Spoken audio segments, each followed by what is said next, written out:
It has been hard for me to stomach the violent uprisings on many university campuses these past few weeks. But some things are becoming more obvious by the day. We are learning that these are not organic and spontaneous protests that are fueled mainly by students from the very schools whose campuses have become disgusting sites of hate for Israel, Jews, and America. The primary organizers of these riots and takeovers of campus buildings typically are older white women from very wealthy families who have no real gainful employment.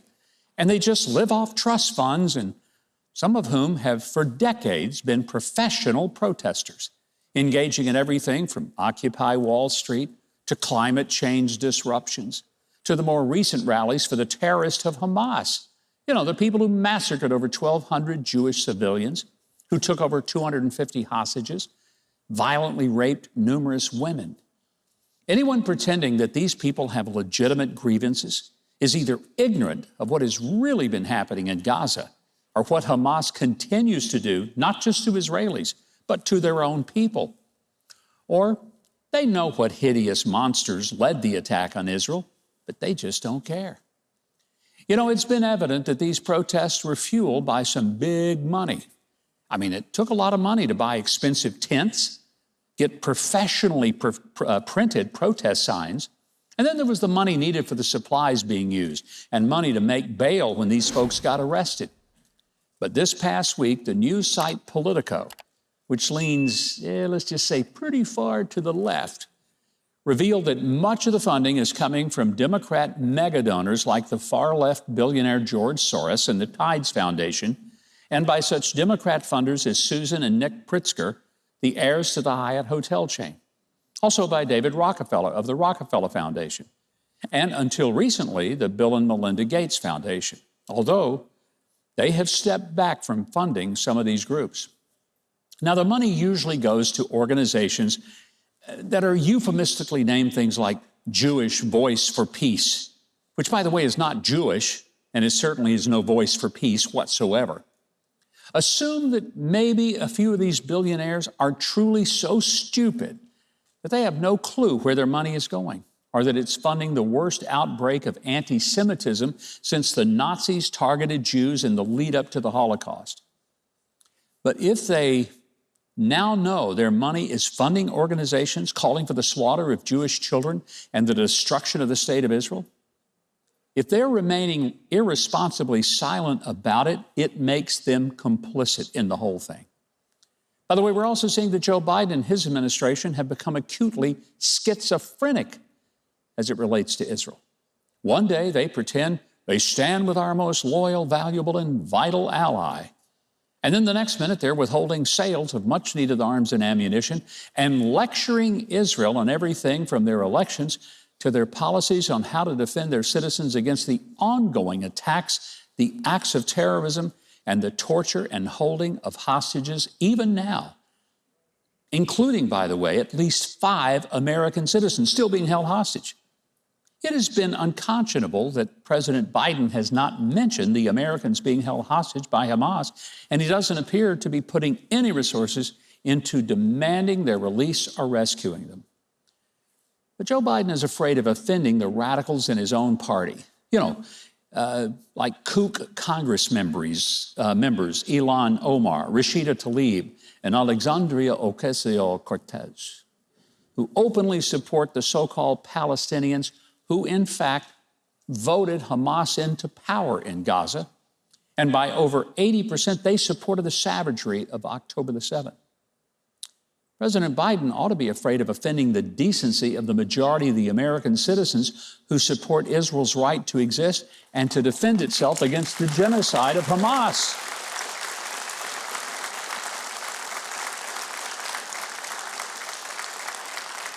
And Hamas and its sugar daddy funder Iran vow to enact on Israel and ultimately the United States this same horror.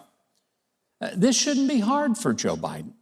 I mean, we hear people talk about the right side of history. I think it's time our elected officials get on the right side of sanity, and these days they are not. Instead, they line up with the loons And hopefully, I just keep thinking that some responsible Democrats will declare that what their leaders are doing is a bridge too far.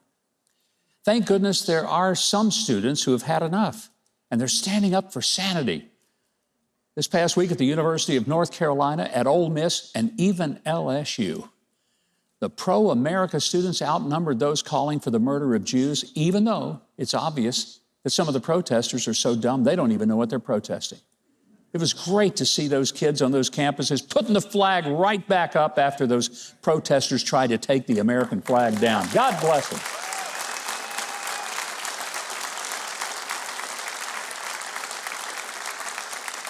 America is in real trouble if we don't elect leaders at every level of federal, state, and local government who believe in simple law and order and who believe in a return to free speech, decency, and common sense. Folks, you can't afford to sit this election out, because doing so is siding with the crazies. It's just that simple.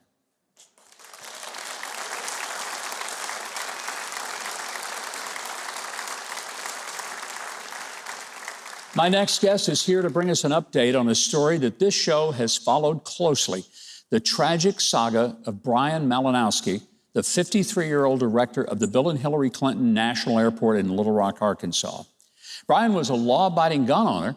He became the target of Joe Biden's Bureau of Alcohol, Tobacco, and Firearms, even though he was unaware that he was even being investigated. The ATF staged a pre-dawn raid on his home to execute a search warrant. Agents broke down his door, and Malinowski, thinking he was being robbed, grabbed a pistol. That led to a shootout in his home and Bryan's untimely death by a fatal gunshot wound to the head, while his wife was only 2 steps behind him. The lawyer representing his family is here to tell us more. He's not only an attorney to the Malinowski family, but he's been a US attorney and, full disclosure, my chief legal counselor for a good period of time when I served as governor of Arkansas. Please welcome Mr. Bud Cummins.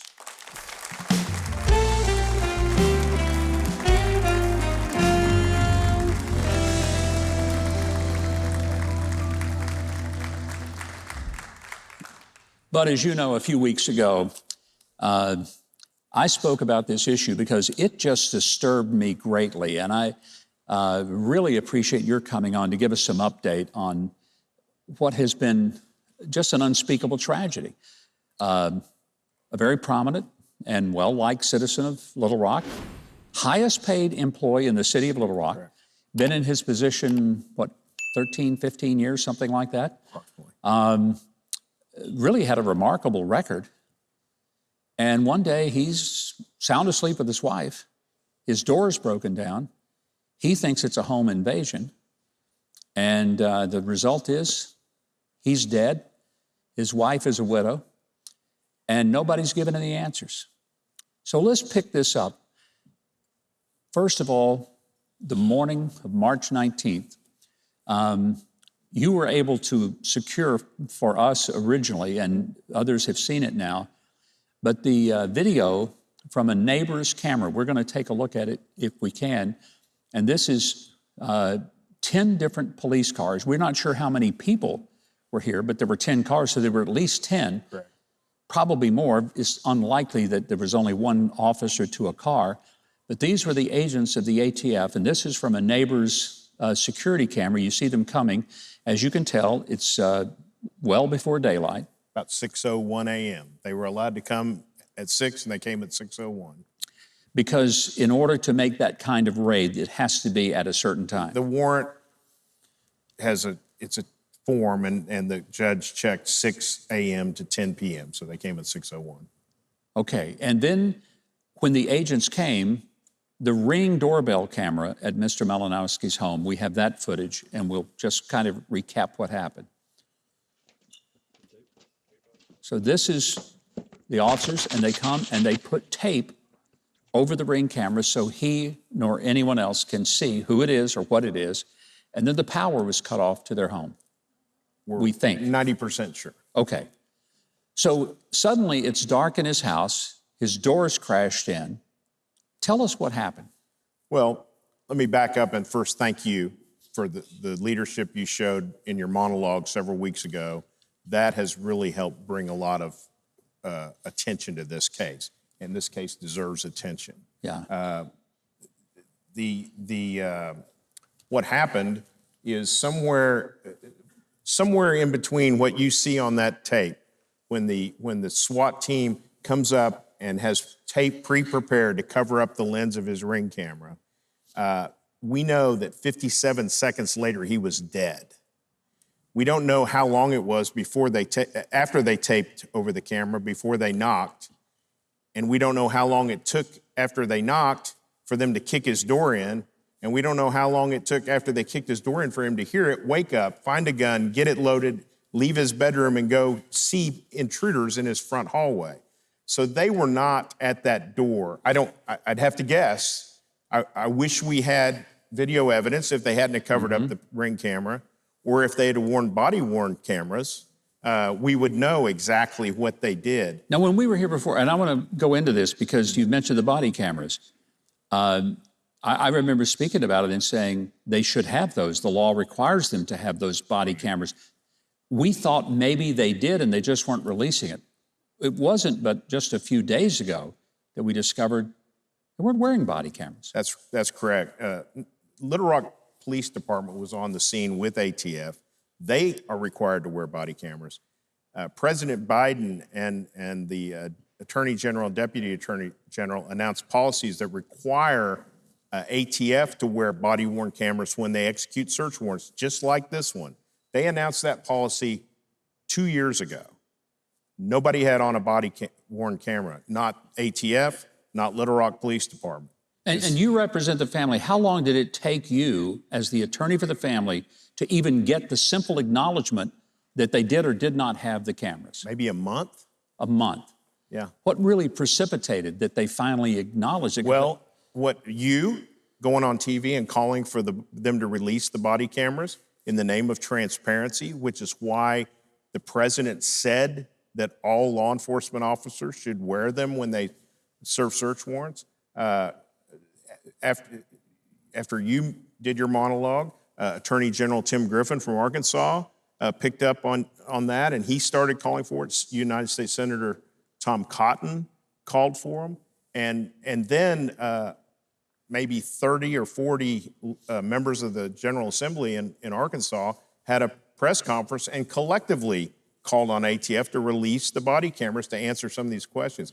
I think finally the heat was, you all turned the heat, you and all those other people I mentioned turned the heat up, and they finally had to call and tell, they called me and they called Senator Cotton and said, we don't have any. You know, I want to continue right after the break and stay on this, but I think it's remarkable that they still haven't done any formal announcement as to what they were doing, why they were doing it, how they were doing it. Why did it escalate to that? There are still more unanswered questions, and Bud is going to stay right here because there's so much more we want to get into. This is one of the, I think, most important cases to showcase the abuse of when government is out of control. And here's, I want to make so clear, we absolutely love and support law enforcement. It's not about that, and we'll talk about that when we return. But I want us to make sure that we separate the legitimate role that we all respect in law enforcement and then an action like this that ends up with someone's untimely and unnecessary death. So we'll be back with Bud Cummins. Keith, tell the folks what else we have on the show tonight while we take a break. Well, still ahead, we're honoring National Police Week with Wounded Blue founder Randy Sutton, and a very talented John Schneider is in the house and ready to perform. All that and more on Huckabee.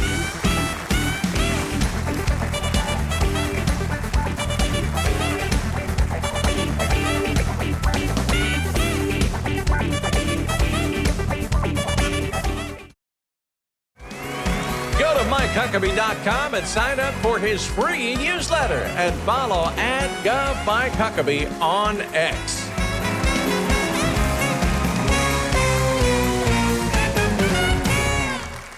And welcome back. We're visiting with Bud Cummins. He is the attorney for the family of Bryan Malinowski. He was the Little Rock Airport director who was shot and killed by ATF agents. Bud, I want you to help us understand the family must just be an extraordinary sense of disbelief as to what's happened to. Absolutely, and I'd like to talk a little bit. I mean, I think he deserves it. We need to talk about who was Bryan Malinowski. Yeah. Not only was he a very successful, he loved his career at the airport, and anybody that knows him would tell you he was so devoted to his career. It was one of 9 airports in the country that's debt-free, and we've done over $200 million of improvements since he became the director. But he also had all these hobbies. He's been collecting coins since he was a kid. I've seen books this thick about coins that he liked to read. He read books about how to play poker and tried to learn to play competitive poker. And then about 4 years ago, he started becoming a gun collector. And he started going to gun shows. And I've gone out to the gun shows. I've talked to people that knew him. And he was a guy, if you've ever been to a gun show and you like guns, it's really a group of people that love guns, and they sit out there and gab all day about guns. And that's what he liked to do.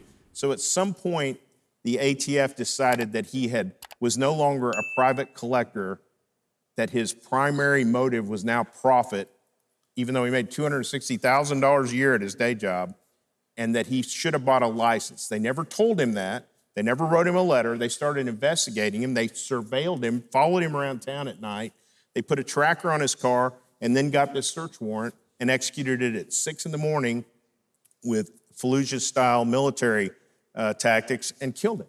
Now, you've been a U.S. attorney. If it's okay what they did to Bryan Malinowski, then we all have to go to bed scared every single day. And that's the point of this story that I want people to understand. This is not just about him. This is about anybody that is somehow coming under suspicion of federal agents.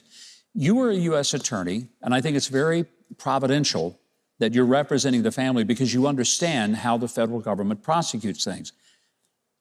In conversations we've had, I want you to explain to our audience, this is not a really clearly defined law as to when you've crossed the line. No, the definition of who needs to buy one of these licenses is subjective. You can't look in a book and say, well, if I've sold 5 guns in a month, then I now have to go. It's subjective. And the booklet's about this thick that tries to tell you what the rule is. And so I don't personally know how it's constitutional to try to hold someone accountable criminally for a crime that's defined subjectively. Because we could all read that rule and come up with a different explanation of what it said. Now, he was never charged with anything. No, he was just suspected of having violated this rule, and it's called the gun show loophole, and it's a very political issue. The gun control people want to close the gun show loophole, but it's not been closed. Congress has had the opportunity to close it probably 15 times in the last 20 years, and they have decided to not close it. Now, I left out somebody that responded to your monologue. Congressman Jim Jordan, the chairman of the House Judiciary Committee, sent ATF a letter, asked them by last Monday to provide all the documents that supported this search and this investigation. They produced 0 documents, but they are going to bring the director of ATF in front of the House Judiciary Committee on May 23rd to answer questions about this. It's a tragedy what happened to Bryan Malinowski, but these issues are so much larger. Because like I said, if it's okay, what they did to Bryan, there is no Fourth Amendment, and we really can't sleep well at night anymore. Because it could happen to you, it could happen to me. It's why it's so important we continue to focus on this story. Bud, thank you for being here. It's a very important case. It's still developing, and it's one that we are going to keep an eye on, and we'll keep you updated. I want to say again, I absolutely support our policemen and women. But when those in law enforcement escalate a situation for no apparent reason and then fail to follow the law themselves, it's critical that we demand accountability for our sake, but also for the sake of the 99% of the police officers in this country who are absolutely responsible and professional. So keep up with this disturbing story. If you go to Huckabee.tv and click on Bud's name, we're going to connect you with a whole host of links and documents and information that we certainly couldn't get into tonight. So, Keith, tell us what else we have coming up on the show tonight. Well, cutting-edge blade expert Josh Smith is coming up next. Then later, illusionist Charles Bach has a few tricks up his sleeve. Right here on Huckabee.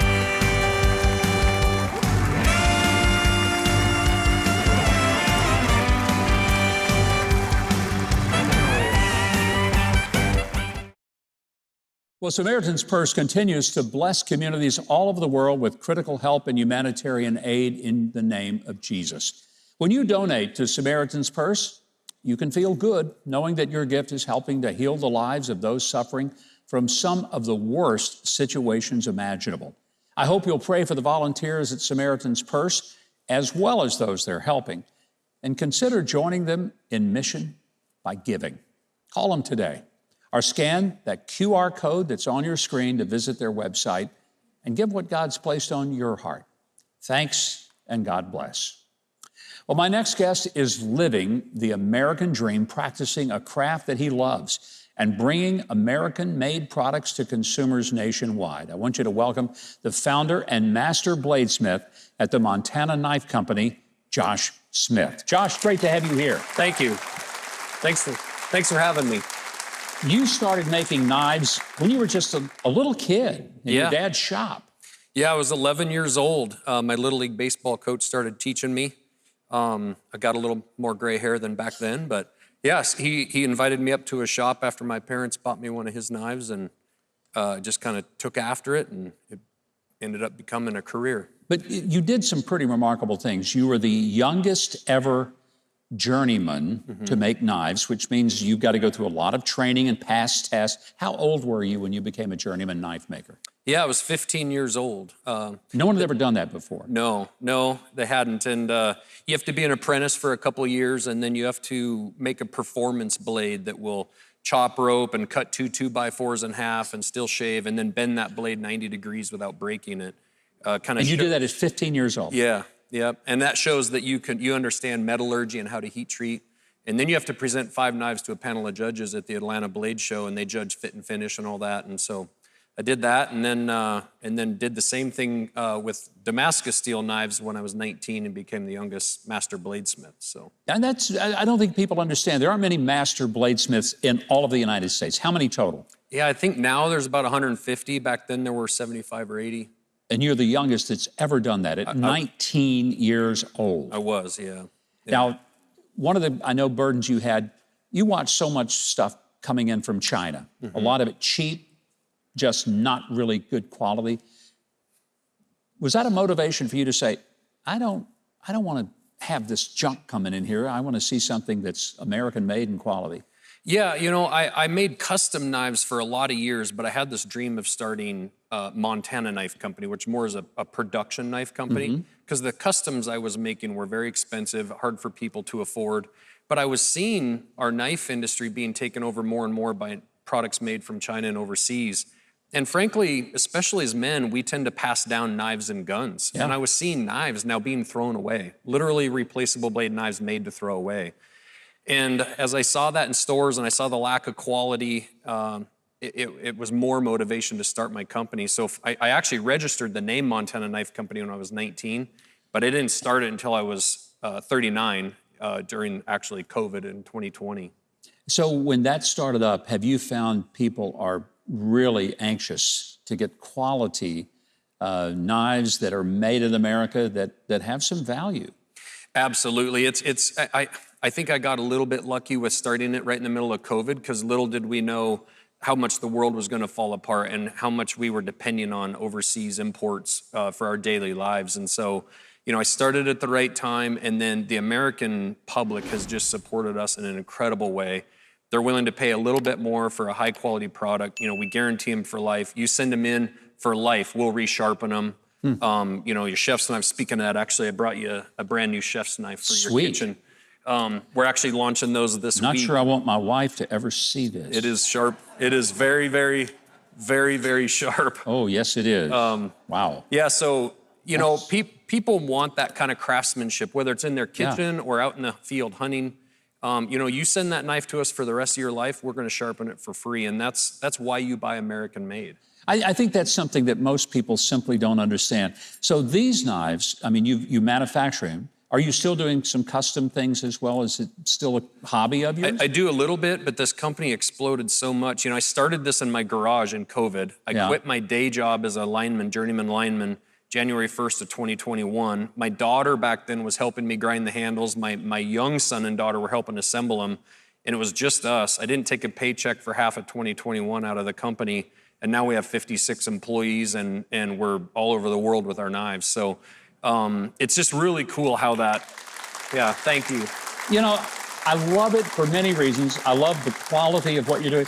I love the entrepreneurial spirit that still exists in this country, where a person has a dream, an idea, and works hard and comes up with something and is successful, and the rest of us get to enjoy the fruit of the labor of somebody who took the risk. Yep. Josh Smith, what a pleasure to have you here. God bless you for designing something that is useful, and also for showing us that the American way still works in this wonderful country of ours. Thank you for coming. Thank you. The American dream's alive and real. Yes, it is. Hey, if you want to find out all about the incredible knives that are available from the Montana Knife Company, or listen to Josh's podcast, if you go to Huckabee.tv, we will connect you. And it's some sharp stuff that we're going to tell you about. Cutting edge, I'm sure.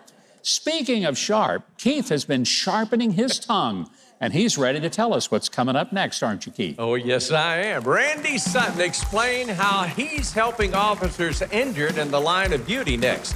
Then, incredible magic with illusionist Charles Bach is just ahead on Huckabee.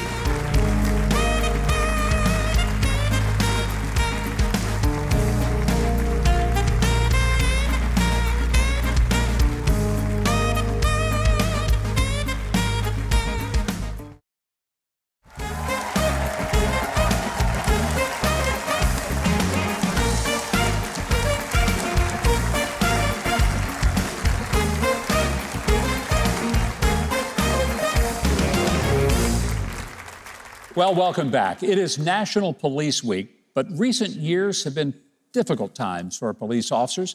The defunding of forces, even while crime is skyrocketing. In 2023 alone, 62,000 officers were physically assaulted in the United States. 378 were killed. That's more than one a day.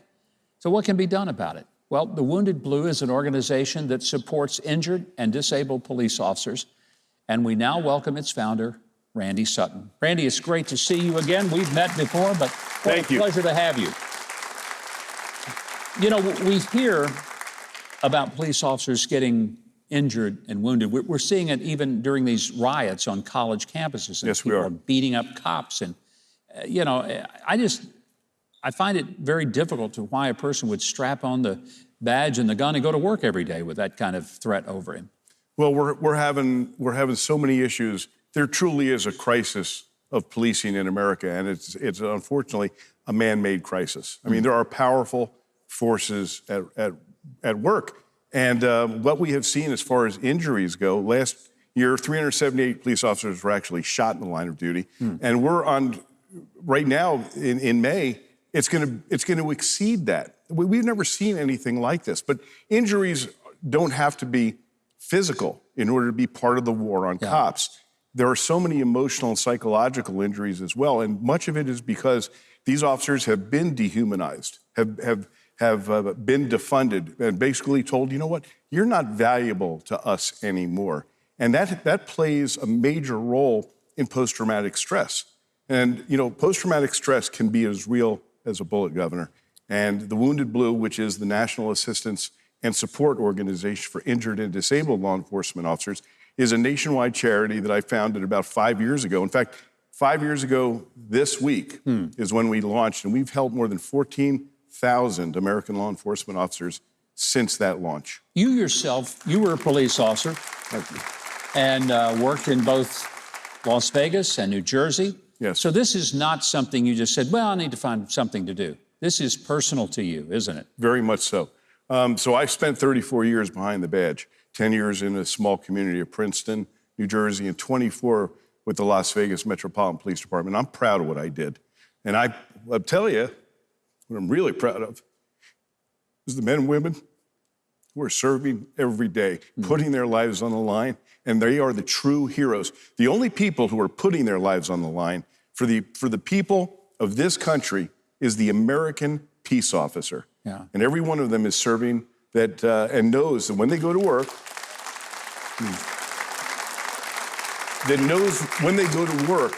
they literally are putting their life on the line. And so I couldn't be prouder of the career choice that I made.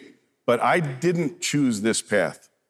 I was personally disabled in the line of duty, and it was a horrendous time for me because everyone thinks that if you get disabled in the line of duty, your city is going to take care of you, your department is going to take care of you. Well, guess what?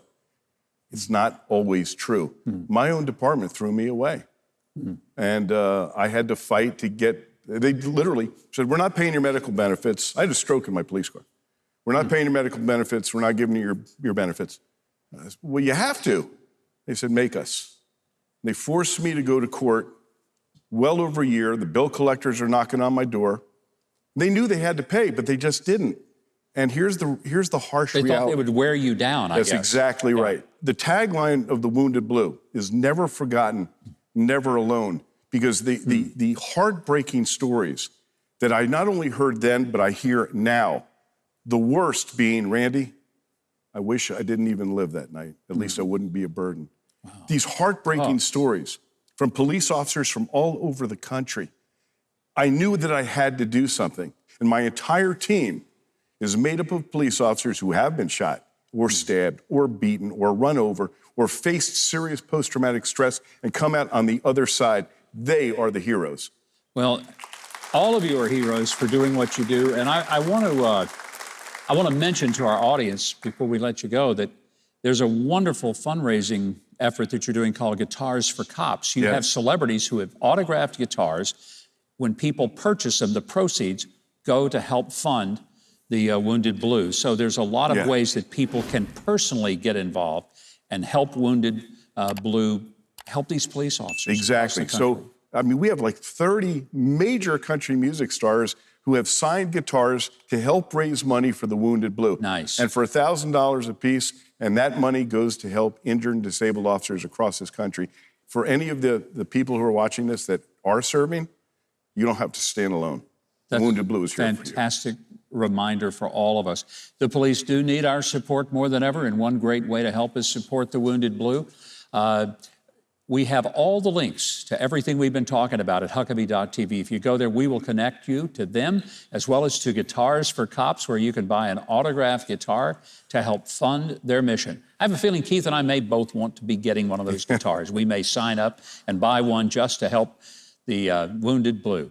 Keith, I understand you might even have some magic up your sleeve. Well, what you got? I just might. When we come back, the astounding magician Charles Bach performs. Then stick around for some incredible music from John Schneider. You're watching Huckabee.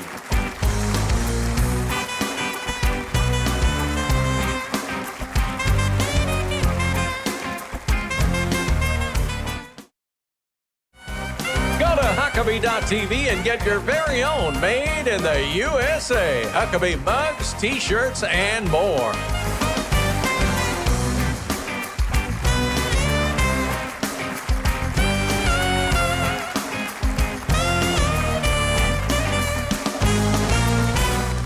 Well, while you were taking a break, we were here in the theater rocking out. And the reason we do that is because we have phenomenal music provided for every show by the greatest band in America, Trey Corley and the Music City Connection. Give them a big hand. You know, we love music here, and we also love magic on this show. Well, illusionist Charles Bach has performed his show Wonders in 55 nations. He's appeared on Penn and Teller, Fool Us. He's been at Caesar's Palace in Las Vegas and the famous Magic Castle in Hollywood. He also performs regularly at the Wonders Theater at Broadway at the Beach in Myrtle Beach, South Carolina. But tonight, he's going to amaze us, and he's going to do it right here. Would you please give a big welcome to Charles Bach.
Thank you very much. Please get up for Macy and Sharon. Thank you.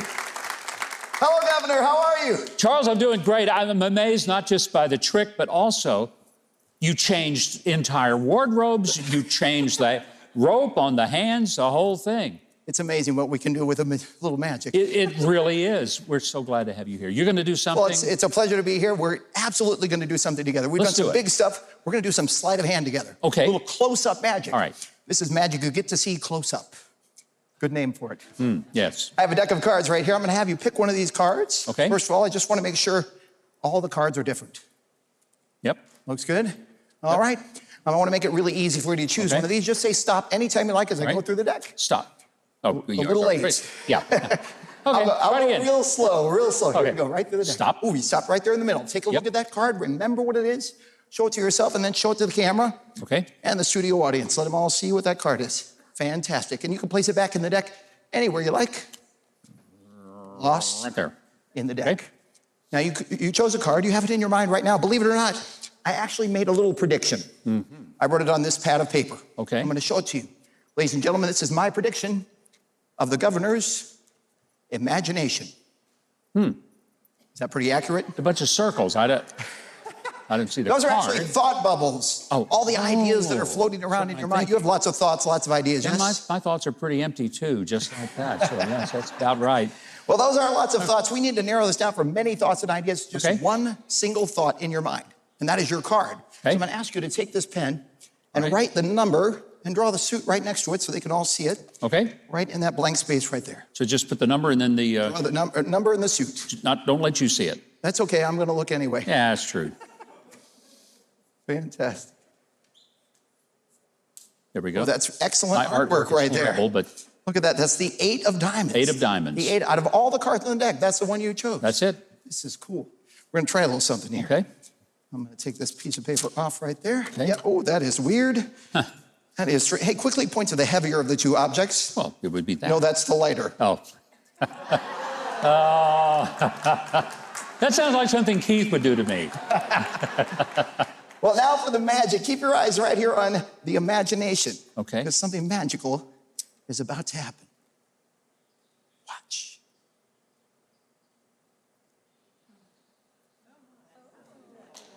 Oh, Of diamonds.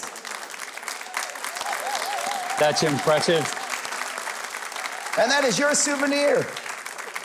That's awesome. Magic. Charles, I'm going to spend the rest of the night figuring out. I've got a guy at my church, and every Sunday he says, okay, that magician, how did he do it? And I say, I don't know. I'm standing this close to him, and I have no idea, and I don't have any idea. But I know something that you know. You want to see more of the magic of Charles Bach. I know you do.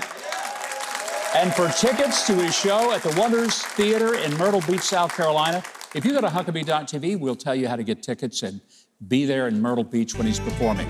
That's our show for tonight, folks. Go to Huckabee.tv for more information on all of tonight's guests and to see an online exclusive performance by John Schneider. Join Huckabee next week for Dr. Iftach Gepner and Elad Gepner, Minnesota Congresswoman Michelle Bachmann, magician Dustin DeVella, and more. Thanks for watching Huckabee.